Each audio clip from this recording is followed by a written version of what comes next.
It's a great privilege to be invited. Thank you.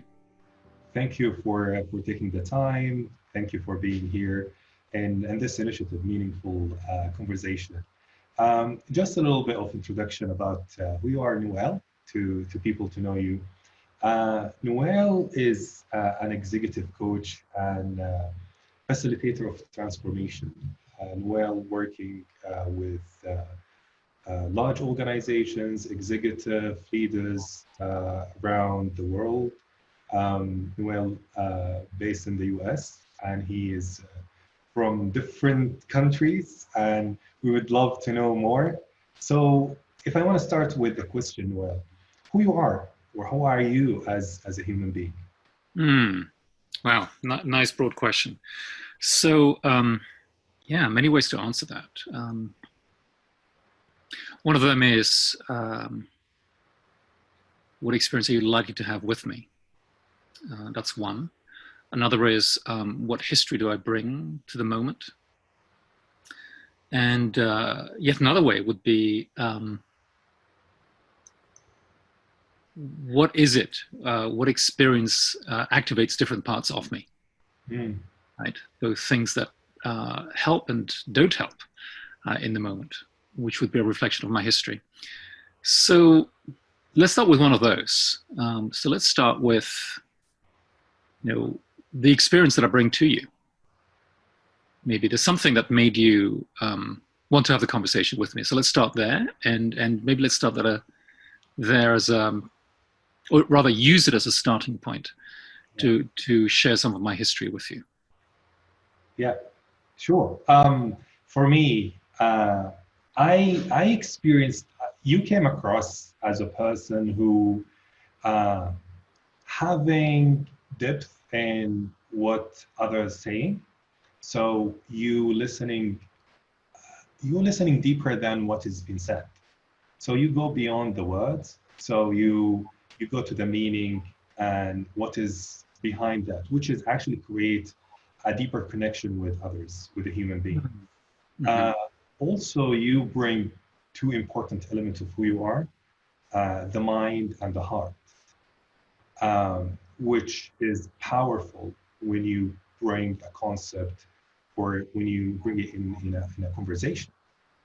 And that is one of the, let's say, remarkable remark that you did. Well, thank you. So let me share a little bit as to how I got there. Yeah. Because that only came through learning. I wish I could have told you that came through example, but I think it from hard lessons that I learned. I think a lot of my life was spent in my head. I discovered that operating from my head kept me out of trouble. Let's put it that way. Yeah. I performed at school, which meant that people didn't give me a hard time. I got into a good university, so that in addition to staying out of trouble, it got me admiration, which becomes a very seductive thing. Yeah. And so I actually clung on to being in my head for a long time. And at some point, I guess I felt lonely because I was doing that as a trade-off to relationship. Yeah. And I guess that was the beginning of my sensitivity. It's actually being sensitive to my own pain, which then enabled me to be sensitive to the pain in others. And I think that's then the radar that I developed for people's pain points. And so I guess when I'm listening to someone, really what I'm looking for or finding are potential echoes to my own pain. And because I want to resolve my own pain, I then get curious about the source of someone else's pain. Yeah. I guess that's, if anything, that's the doctrine that I live by. Love this. Well, where things get confusing, right, is when someone brings behavior to you from their own pain, which triggers your own pain. And then there is this natural getting caught up in one's own pain and you being, cut off from your own sensitivity, right? So sort of you collapse onto yourself rather than be able to expand and onto the other person and finding yourself within the other person. Yeah. And that's when I'm at my best. Yeah. That's what defines my experience with others. Yeah. When I'm at my worst, I collapse into myself and look after myself only. I love this, Noel. I know that, you've been, as you said, you've been in your head for quite a long time. And you've graduated from one of the best universities, from Oxford University. So as you mentioned, that give you a status 4, give you a mark against the relationship that you are building. So what is the moment that created the shift of the awareness in your self, going from your brain to the heart and soul? Yeah. So I can't pinpoint a moment right now. If I had more time, I'm sure it would emerge if I just sat with it, and after long moments of silence. it may be a long walk in the desert with you. That would be lovely. I said, oh, Marwan, here's a moment that's coming to me. It's interesting, actually. I'm going back to a memory, actually, of a version of myself where I'm an adolescent, a teenager, walking in one of my favorite neighborhoods in Barcelona, in Spain, which is the old Gothic neighborhood. And it's a neighborhood in which I started to walk in just on my own. It's where I'm forming my own identity. And what comes to me then, which I didn't recognize then, but I realize it's there now, is a tremendous loneliness in that. And this feeling of distance from the world, right? And I think it was just the weight of that, the weight of that reality, which was pushing against my bounds. And going one further, I think it's also moments. Actually, now the moments are coming to me. I remember moments, for example, in my coach training. And this was 6 years ago now. So, bear in mind, this is me, at the age of 47. This is pretty late in life, right? But realizing how moments of vulnerability create connection. Moments of feeling exposed create connection, right? And there's a mixture there of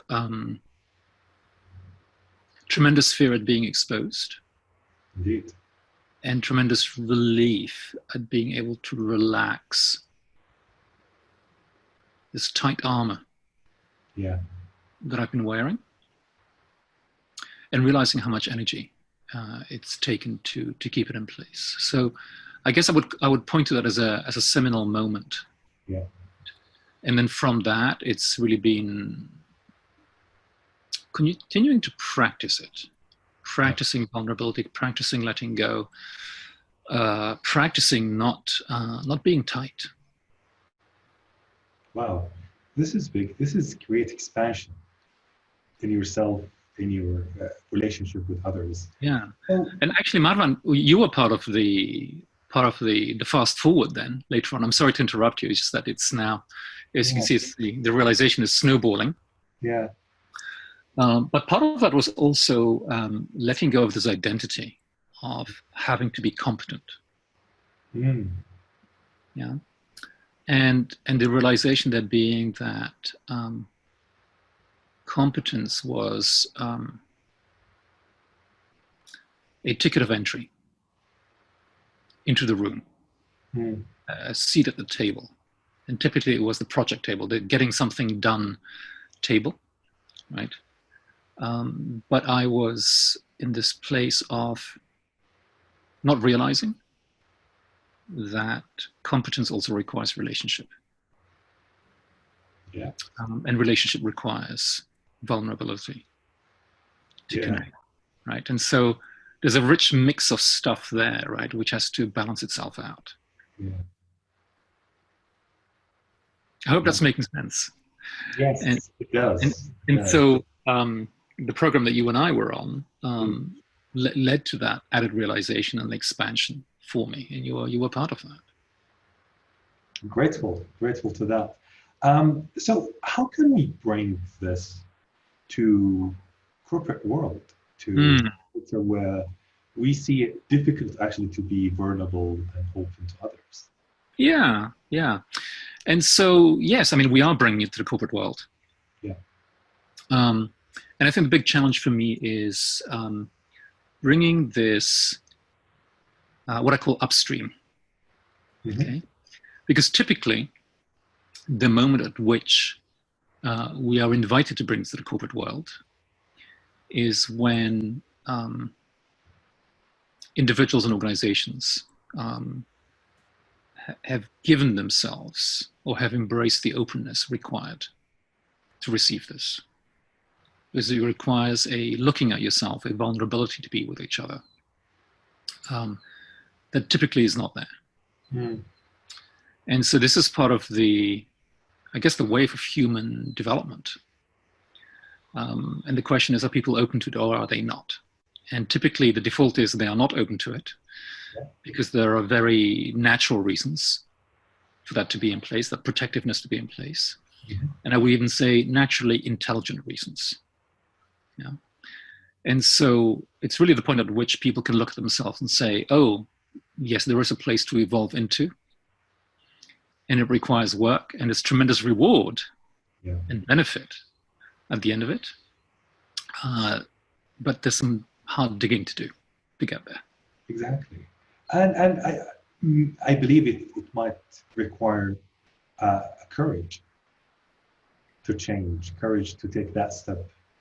Yeah, and it's funny, I should say that because I was just working with a client recently where she used the word seesaw, right? And I like to use the image of a balance, right? Yeah. Because the fear never really leaves us. The need to protect ourselves never really leaves us. Yeah. And yet, we just need to tip the balance towards courage, just enough to tip it the other way, right? Yeah. And maybe courage is, it's one element of it, but maybe what we also want to hold is the benefit and the peace and the joy that awaits us, and that we deny ourselves far too easily. And I think part of the courage is imagination, right? To be able to tap into a vision.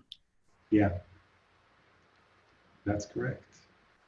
So now, as a leader and working with leaders, how do you view the world nowadays?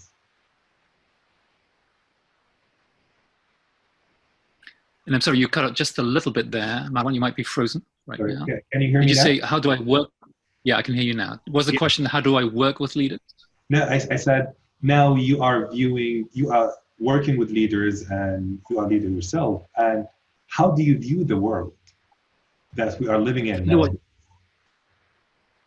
Yeah, well, right now we're living in a really interesting moment. And I'm surprising myself at how I'm seeing opportunity, with this. There's tremendous opportunity to really to go through almost like a shock of evolution. I'm hearing this like it is there are many opportunities, endless opportunities. However, when we go to our normal day-to-day life and we will meet people and see them, there are fear, there are disappointment, there are pessimistic. So how can we bring this opportunity or bring this mindset to see the opportunities within this pandemic, the challenge or crisis we're going through? Yeah, and you're helping me articulate this.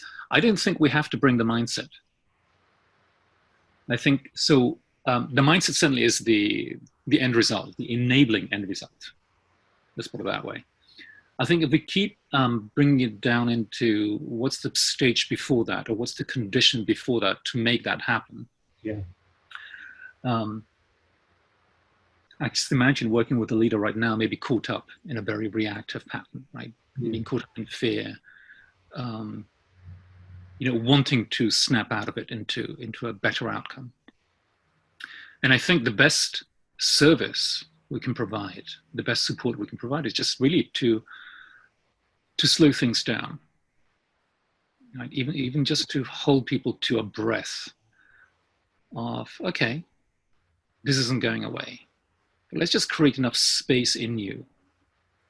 Maybe it's a relaxing of a constriction. Maybe it's just relaxing into a breath. But literally, it's creating just enough space to maybe suspend that fear and the panic that goes with it and the rush that goes with it. And just start there, just a little moment. And then from that little moment, just to keep expanding that. And with the expansion of that moment, the suspension of that fear, more and more possibility will emerge. And I really think it's as simple as that. We do have to get that start just right there. Yeah. And resist, if anything, be enough of the force that holds the leader in the moment, rather than accompanying them for that rush into the future, into the desired future. Yeah. Yeah. So it's really just that. It's holding up the mirror that, yes, you're naturally wanting to rush into a better place. Yes. Let's just anchor in the present moment in small ways. Yeah. Then, speaking of the future, they are saying the world will be different, will never be the same.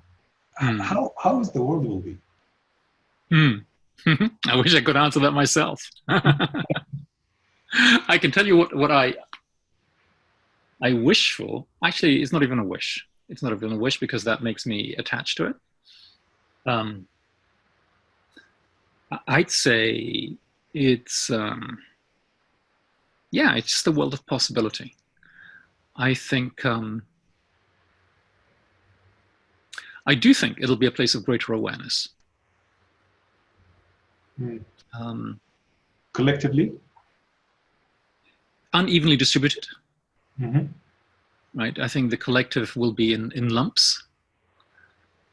And I think leadership, local leadership, will be key in that. Right? So if you think, for example, of Jacinda Ardern in New Zealand, how exemplary she is, and how many new leaders she's going to be inspiring to be like her. Yeah. Right?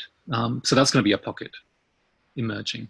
Organizations will be pockets. And so, I think it'll be a place where individual leaders may be radiating out to other leaders. And certainly the gift of technology will help us get there. But it's still going to be a matter of choice. Exactly. So now, speaking of choices as well, as normal individual, what steps or tips that they can do to live in this world, in this time? Yeah. Yeah, the first one I would encourage is, so building on just slowing down in the moment, is really slowing things down enough so you can observe them.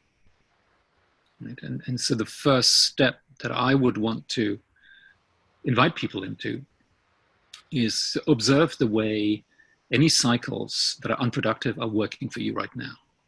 Right? There is some kind of stimulus, you react to it in a particular way, that creates an outcome. Okay, so let's look at the way that's working. There's a particular pattern that's playing itself out. Yeah. And so if you want to get a different outcome, great. So let's work out a way of interrupting that pattern. Yeah. And so then build on that awareness. And so I think the formula that's always playing out more and more with my clients is, let's put awareness in place. With awareness comes intention. With intention then comes the work of acquiring skill, then the work of applying that skill, of fine-tuning it, and then going through a different cycle of building, right, new patterns and trying out new things. So I hope that made sense the way I talked through that. Yeah, I love this. And this is actually open a question for me that I'm curious from my, let's say, personal curiosity about your experience, pilgrimage that you had.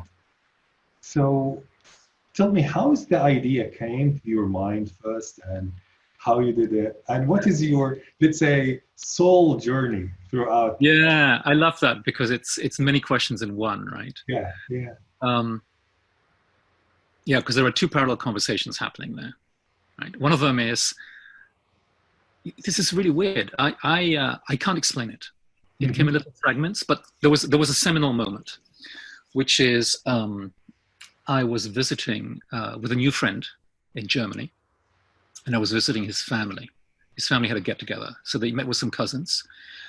And at one point, his brother had this slideshow. Remember in the old days when we had slides that were picture slides with a projector, all analog? And he'd gone on pilgrimage on this walk. And I went, oh, what's that about, right? And I remember just sitting in on part of it. Yeah. And he had this picture of the pilgrimage path. And it was a path that was about, I don't know, maybe 2 meters wide, maybe 3 meters wide. Right? Where was that? This was in Spain. In Spain. Okay. Yeah. And this was, I mean, I recognize it now. This was the plain of Spain, right? So there's what's called the Meseta of Spain, sort of the big agricultural center, right? It's like I don't know, like the American Midwest, right? Lots of arable land. And literally it was this 4 meter wide path just carved through fields. I remember the thing that struck me. He said, this is a wide field. This has been here for centuries. At this point, it's been there for over 1,000 years. Yeah. And no farmer has the right to turn this path into arable land. Wow. And it just struck with me. And so there was this little drip from then on. And so this was, if I need to set a time on it, it was about 1984, 85. Wow. Okay. Is when I listened to that talk. Yes. And then I remember visiting in Europe with my mother-in-law.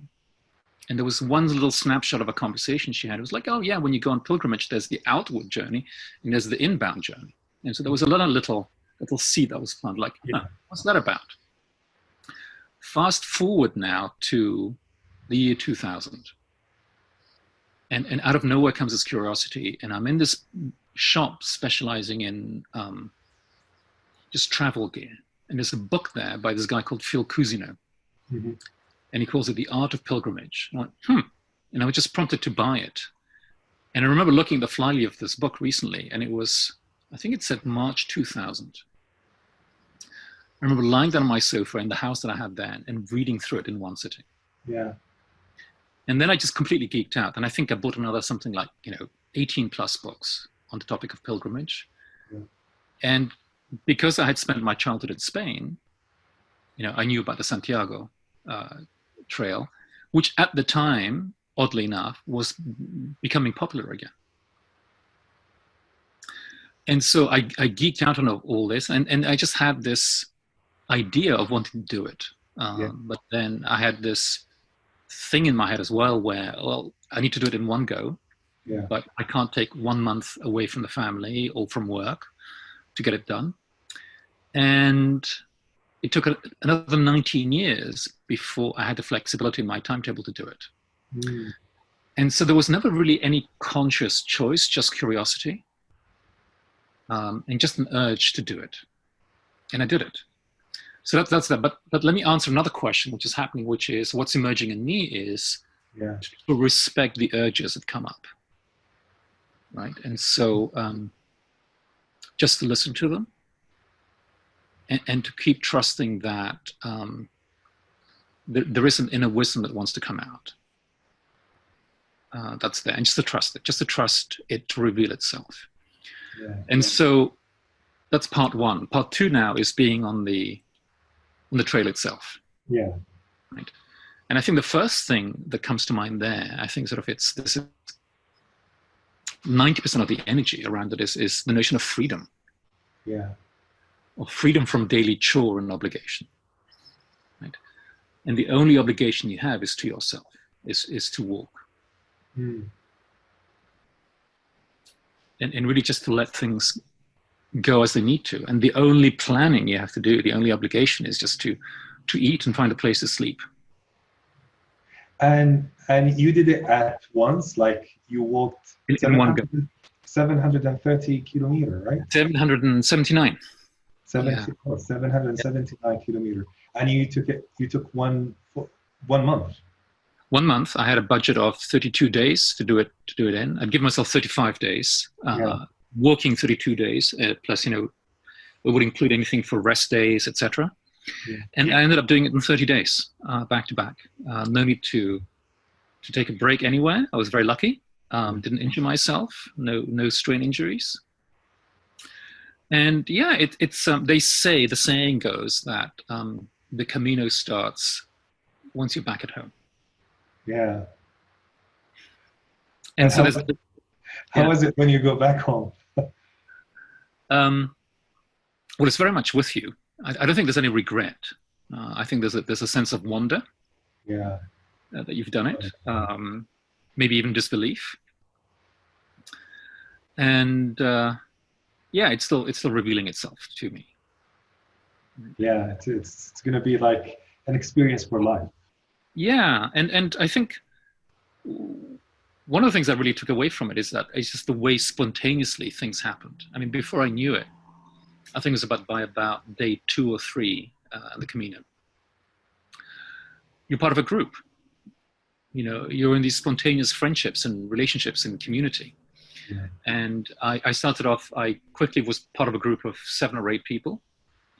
We quickly went down to 2. And then from that 2, we went to being a group of 5 and being a group of 7, being a group of 8 again. So yeah, it's quite astounding, really, what happens when you just allow things to happen. Yeah, it is going to be, it's an experience. It's emotional and spiritual. And also, stimulating your mind, to think. Yeah. This is. And I'm very curious. I mean, it's not probably for this conversation, but I'm so curious about your own pilgrimage experience in your tradition. Yeah, absolutely, definitely. We're gonna have another call to discuss it in more detail. Yeah. And you know my wish, right, to walk in the desert. Yeah. Ideally with you. Just put the intention, Noel, and it will happen for sure. Thank you so much, Noel, for the time.